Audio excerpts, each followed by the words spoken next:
Tree is up. Move on 4. 4 is up. Q Lynn.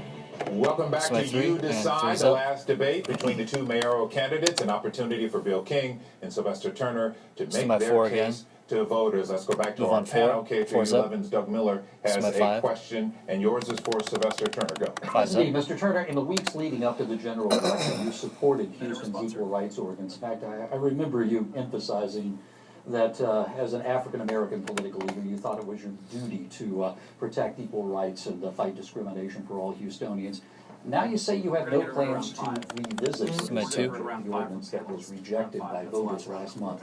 I've heard some supporters of the ordinance suggest that your position now is pandering to some pastors who oppose the ordinance. If you were for it before, why are you against working on a revised anti-discrimination ordinance that might be more palatable to voters? Doug, again, let me restate your assumptions that you're making. The people voted against Proposition 1. I certainly respect the will of the voters. This is a democratic process. But I certainly don't interpret the vote against Proposition 1 as being in favor of discrimination. Those are two different things. And so when it comes to discrimination, I will continue to fight against discrimination as I have done for the past 26 years that I've been in public service. 30. The reality is this is a diverse city. It's the most diverse city in the country. And if given the opportunity to be mayor, I will continue to champion the cause of fighting discrimination, especially when it comes to housing, employment, contracting. Anybody in this city, regardless of who they are, regardless of their orientation, ought to be allowed to take advantage of the full opportunities that exist in this city. And I do not interpret the vote against the Proposition 1 as being a vote for discrimination. And certainly you're not saying that we should accept discrimination. I don't think that's what you're saying in your question. Mr. King? I agree with Sylvester. I don't think this was a vote in favor of discrimination. You know, my problem with the ordinance always was that in the 9 months that it was in place, we had a total of 11 complaints under it. We'll have that many robberies and burglaries in this city tonight during this debate, and if we're lucky, we'll solve one of those. In the next week, twice that many women will be raped in this city, and if we're lucky, 4 or 5 of those cases will be solved. This is a question about priorities. Like I've been saying, getting back to basics. We need to focus on what's really important. I don't like seeing anything. Move on 4. All right, Omar, you've got a question now from Free Press Houston for Bill King. Go. Okay, so let's pretend for a moment that the Houston Equal Rights Ordinance never existed. Let's hit that reset button. Don't you think that Houston needs protections for its transgender Houstonians? 4's up. Well, you know, I think that transgender is a problem. I have a good friend that's transgender. No, they all have there are issues with that. But you know, I had a law professor one time that told me that passing a law is not the solution to every problem. And I think that's true. I think what we need to look at, you know, one of the things I always had a problem with when I was raising my girls, they get to a certain age where you're not comfortable taking them in the bedroom with them. You can't go into the ladies' room with them. And so I always loved the idea when I saw what were in those days called family restrooms. They were individual restrooms that somebody could go in that were unisex. And I think the marketplace is actually way ahead of government on this. I'm seeing in more and more new restaurants these unisex restrooms that are individual, where you can. He's got another question. Go back to Omar. This is my 4. Move on 4. 4's up. You have a follow-up first for Mr. Turner, Omar? Well, we're not talking about bathrooms here. I'm talking about the same city protections for everybody else. Don't you think that transgender Houstonians deserve those same protections? Is there something other than bathrooms I'm not aware of? Well, the bathroom ordinance is not what we're talking about here. That's why we started off with, let's wipe the slate clean. We're not talking about Houston Equal Rights Ordinance. There are ordinances that protect, you know, people from different races, religions. Don't you think transgender Houstonians deserve those same protections? Well, in the 9 months that we had the ordinance, I don't think there was a single complaint, as I recall, about a transgender problem. So, you know, what problem are we trying to solve here? This is my 5. Well, we're trying to afford them the same protections everybody else gets. Move on 4. No, I think the ordinance was entirely about the bathroom. It was entirely about the issue of what does a transgender person do? Which restroom do you go into if you're dealing with that issue? I think what the ordinance was completely about, actually. And I think there are ways to address that without having an ordinance. Mr. Turner, you want to weigh in? 4's up. I would simply say that, especially as it relates to discrimination, They to be discriminated against based on their group affiliation. I think that's very clear. When it comes to contracting, when it comes to employment, when it comes to housing, And as it relates to discrimination, no one in this city should be discriminated against because of their group affiliation. I think that's sound, and I think most Estonians would agree. This is my 4. Move on Right, 4. Tom, once 4's again, up. This is let my the 3. candidates ask each 3's other up. a question. The topic this time around, it's a big one. one. Give me a 2 City shot. Finances. This Bill is my King, 1. your question for 1's up. Sylvester Turner on the money. So we've been in all these forums together, and I think we both agree that the city pension systems are not sustainable. But what I 4, give me a haven't tighter heard shot you of is specific kind of an ideas older are shoulder about in case he reforming looks the at it. pension Tighter system. than that. So Tighter. can you tell us exactly how you would reform the pension system? This is my Yes, I'm 2. going to be more than happy to, Bill. 2's up. Just like I did, along with 2 others, with the employee retirement system, the second largest public retirement pension system in the state of Texas, 200,000 employees, unfunded One, you can go liability of back to King. $7.5 billion, costing the state of Texas $500 million a year. What we did over 2 sessions, not just one, we made some design changes. Employees are paying more for their pension retirement. The state is paying more, and we cover the employees' contribution through a modest pay raise.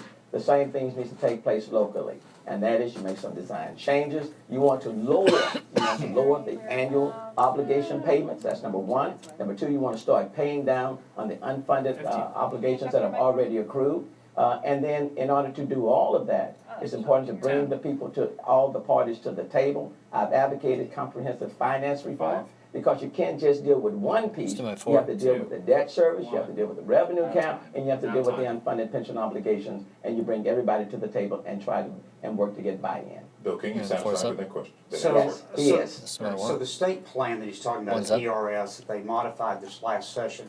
They made no design changes at all. We have the same broken defined benefit plan that we had before. It's making the same unrealistic 8% assumption on return on the assets. 15. And the state revenue fiscal note doesn't say that we save money. It actually says that it costs $265 million more.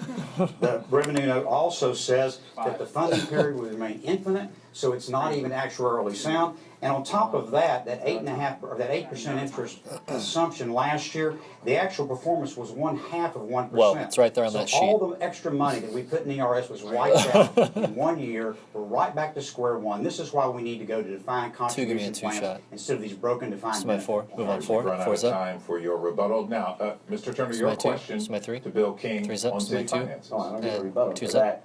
Would you like to? Absolutely. Go right ahead. Move on 4. 4's up. 2, go back to Turner. I mean, I do not think Governor Greg Abbott, a Republican, I don't think that the other 2 part of this the plan that we put out would have signed on to that to House Bill 9 and the credit rating. He just wanted a chance to use his props. That it is actuarially sound. And as of September 1st of this year, you are no longer paying $500 million a year. That was a plan that was crafted by Republicans and yours truly, a Democrat, working together, and the state employees signed on to it. So that's the way you get it done, and I'm very proud of what we have candidates done. Ladies and gentlemen, we have a disagreement here. Sylvester Turner, your question to Bill King. City finances. Thank you. Bill, let's stay with you, because you want to take the in your estimate, $3.7 to $4 billion of unfunded liabilities, and you want to issue pension obligation bonds. What you have said to people is that you want to reduce it from 8%, what we're paying now, down to 3%. But the reality is that these pension obligation bonds are not tax-free. They are taxable bonds, and the finance charges on those bonds are about 6%. With that being understood, how do you choose to pay? What's the cost of your plan, and how will you pay for it? Yeah, so this comes from actually studying the problem versus a very cursory understanding of it. When you issue pension obligation bonds, if you were doing it to facilitate the continuation of the plan, they are what the IRS calls arbitrage bonds, and they are taxable. However, that's not what I want to do. I want to issue these bonds in connection with the termination of those plans and going to defined contribution plans. 2, go back to and Turner. under those circumstances, the IRS regulations say that you can issue them tax-free. What we're really talking about doing is refinancing the debt from 8 or 8.5%, which are the 2 rates of assumed rates of returns in our plans, all the way to down to about 4%, which is the current municipal bond rate. This is just like refinancing your house. Is there anybody out there who had an 8% mortgage that would not want to refinance your house at 4%? All right, he says no taxes here. Well, let me just recite from Bill's own letter that he wrote. Oh, man. Does he have the letter right there? Does he have it? Whether or not these were tax-free bonds that could go from 8% down to 3%, when in actuality it would be about 6%.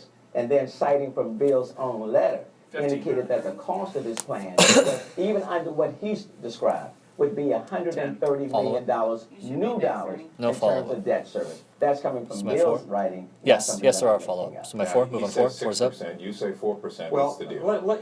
Even if we're only refinancing down to 8 to 6, which is not accurate, but still that's obviously safe. And this idea that it's new money is nonsense, because we're currently paying on that debt. We're paying over $200 million a year right now. So if we can reduce it down to 100, that's the kind of savings you get when you refinance your mortgage from 8% down to 4%. It's not new money. It's already built into the money we're paying on the plans today. Go right ahead. The reality is that Bill wants to take a look at this in one segment. You have to take Bill's proposal as relates to pension obligation bonds. Bill's getting pissed. And then you have to combine that with his proposal on the infrastructure, where he's issuing another $1 billion in bonds, and you have to add the two debt service together. When you add the two debt service together, you will find that he does not have sufficient revenue in order to pay the debt service, which will force an automatic property tax increase. Oh, he's pissed. Which he doesn't want to acknowledge, but in actuality, that is the case. Or it will force the city in deep financial woes worse than we deal with today. Mr. King. So, I know this is an alien concept of somebody that's been in public office as long as you've been, but there's no raising revenue, and that's actually cutting expenses. 4's up, 1, give me King. 2 shots. To my 1, year after year after year in this city without trying to do anything to right-size our workforce, to not be wasting that money on overtime. There's no business in the world that would do that. How about getting rid of the crime lab? How about not hiring 775 new employees in the last budget where we had $126 million deficit? I know that career politicians always think about doing nothing but raising revenue. What I'd like to talk about is how do we cut some expenses? Name calling will get you nowhere. The reality is I've been on the Appropriations Committee for 21 years. I've been appointed by Republican speakers to sit on the Finance Committee. I have balanced 6 state budgets, along with 4 others, more than $200 billion each. So it's not about being a career politician. I think I've been a good shot of the candidates. And the Texas Monthly Magazine named me one of the top 10 out of 181 legislators just in the month of July of this year. I'm proud of that. Gentlemen, that'll have to be the final word, at least for now. Let's go back to Ernie Menendez live at Cafe Brazil in Montrose. And Ernie, what are the voters out there saying about the debate so far? Well, then, I think the thing that got the biggest reaction here had to be, come on, Lamar. When Sylvester said that, there was quite a response from the audience. Interesting about that. Our audience came about 75% we'll be back to Lynn and boxes, then we're going to go to a SOT. Looks like the first SOT's going to be an A. We polled them, and almost unanimously, they feel Sylvester Turner is winning. So it may be something to do with personality. It might be to their answers. To find out more, we decided to ask the folks here some questions to be addressed. Is he tossing the SOTs? Toss it back to you. Oh, all right, semi 3. Thank you, Ernie. And instant feedback on the polling there. Now let's get the 3's questions from the candidates from the voters sound. watching the debate at the cafe. Let's listen. And A's up. Hi, my name is Tony. I'm from Houston. All right, we're going to be at the camera 4 out of this for a bump. You can give me a little bit wider of a shot. I think Houston has been very welcoming to refugees. This is 19 seconds, Zacchaeus. Thank you. 10 seconds left. Disasters from Katrina. And I wanted to know what your position is on welcoming refugees from Syria. Move on 4. Thank you. And 4's up. Bill, you're going to be first. Okay. By 1. For many years, I've chaired Interfaith Ministries, Bill and I are directors. We run one of the biggest refugee resettlement programs in the city.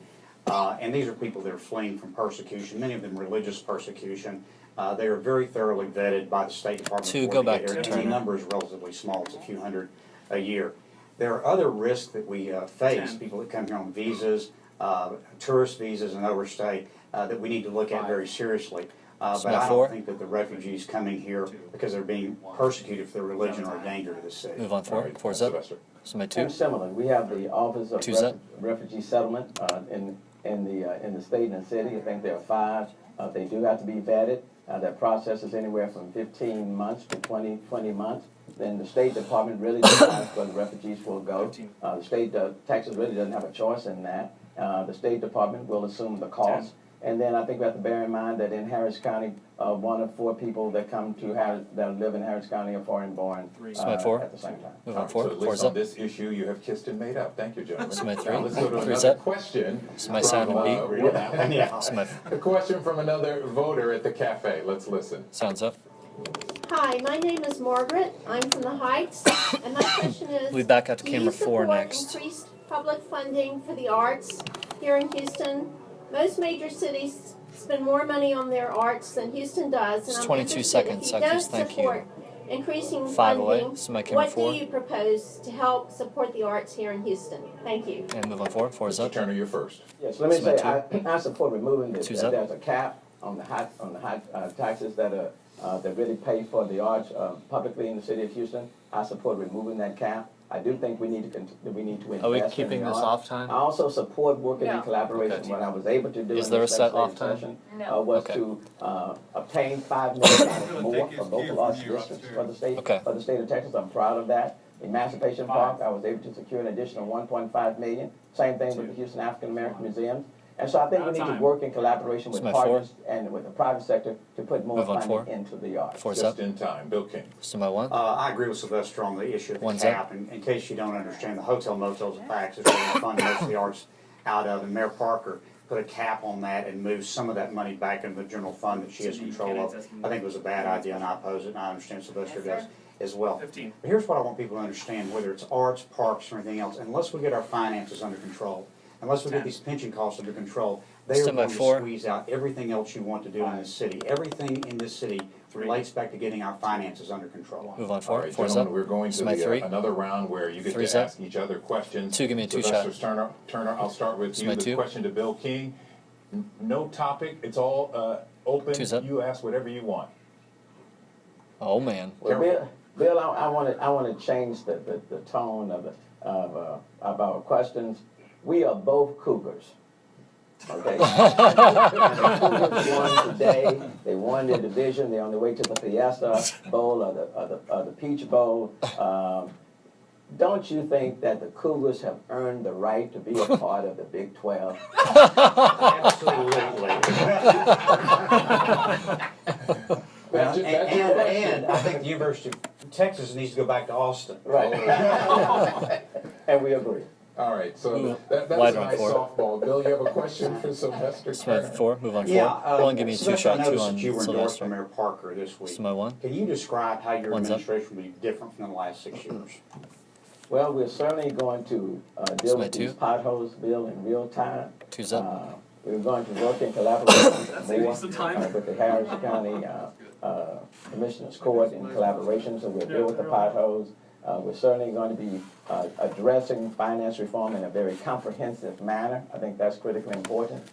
Even as it relates to public safety, it's interesting, Bill, that every single law enforcement organization in the city and the county, they are supportive of me in this mayor's One, race. give me King. So collaboration for me, I'm This is very my big 4. on that. Working with other partners, I'm very big on that. There are a lot of things I know, there are a lot of things I don't know, but I think it's always good to have smart people around the table, and it's always important to bring people in. Certainly what I will say to people in this city, I'm not going to impose anything on you without sitting down and talking with all of the different This is my partners 4. and making sure that we can reach a consensus. I think that's Show the important. anchors So I'm only, very big or on the candidates collaboration, only on 4. and I This is my 4. invite you to, Bill, to the table to be with 4's me. up. Are you satisfied with his response? Yes. Yes, you are. Okay. This is there my we 3. go. 3's All up. right. Now, before we go, any follow-up? This is my Now, one more time. Last This is my chance. 5. 5's up. No. We want to give the This is my 3. candidates, 3's up. however, one more opportunity to make their case to the voters of Houston. This is my 4. Gentlemen, you have 1 minute Move for on a 4. closing 4's up. statement. We will start with Mr. Turner This is my right 2. now. Go. And 2's up. Well, thank you, and thank you for this evening. What I would say to you is that I think you can judge how successful someone will be. Stand by in to the pan next to your position based OTS what on they've 2. done. I'm a native Houstonian. Slow I was pan on 2. 36 miles to high school. Well, From we Acres have home out to Klein. But I ended up graduating from Klein Valley Turner. I graduated magna cum laude from the University of Houston. Went to Harvard Law School. Came back here. My mom was a maid at the Old Rice Hotel. She signed the loan papers that enabled me to go. I've been in the legislature now for 26 years. Several times, the Texas Monthly Magazine has named me one of the and I'm very proud of that. I've been in business downtown for 32 years, a partner downtown for 32. We are keeping that off time? A title company downtown for 20. Yes. Quite frankly, my businesses are downtown because when I was a young kid, I took the bus from the north side and walked down Maine, Louisiana, and Travis. And looked at those tall buildings and said, one of these days I want to be in this downtown one of these buildings. I grew up at a time where in this city you dream big and you make big things happen. I want the same. I want to do the same for the people that are coming through and the generations that will follow. And four's up. Thank you. Bill King, your final thoughts. And one's so up. Sylvester and I actually share a common heritage in this city. Somebody I grew up in a lot of to circumstances your like he OTS. did. I worked my way through the University of Houston, Pan. got out, and there were these incredible opportunities in this town. You can say goodbye. The reason I'm running for mayor is today, I see those opportunities diminishing. I see a city that's not delivering the basic services to neighborhoods across this city. I've talked a lot in this campaign about getting the city back to basics, and we absolutely need to do that. We need to fix the streets, we need to catch the crooks, we need to balance the budget. But the reason we need to do that is we need to get this city back to its basic greatness. We spend towards the end of the show here, I'm just going to need probably bump shots on every camera because we have some time to kill here, so I'll need places to go. We've forgotten that we dig ship channels 50 miles inland, that we put men on the moon, that we take the heart out of one person and put it in another and build the biggest medical center in the world right here in Houston, Texas. If you send me to City Hall, I'll get us back to basics, but the reason is to get us back to greatness. Thank you so much for listening tonight. All right, wonderful. I have a feeling social media is a buzz tonight over the shout out to the Cougs, so thank you for the shout out. We appreciate it. Thank you, gentlemen, and thank you for the time you shared with your positions to the voters of Houston. And, of course, a big thank you to our panel here tonight, KHOU's Doug Miller, Omar Offra, publisher of the Free Press Houston, and News 88.7's Lori Johnson, of course, Ernie and Cafe Brazil, handling some of the voters. I believe so. Tonight, they actually had some questions that we thank you for if I need to, yes. And a reminder, Election Day, Saturday, 1 week from tonight, December 12th, so make sure you make your voice Go ahead and creep in some music. This was the final debate. It is over. You can breathe. Two's up. Smell 4. 4's up. Bring in some music. Smell 2. 2's up. So like a minute. 4. Go back to the studio. Smell 4. Move on 4. 4's up. Just bump shots all around on whatever camera you can give me.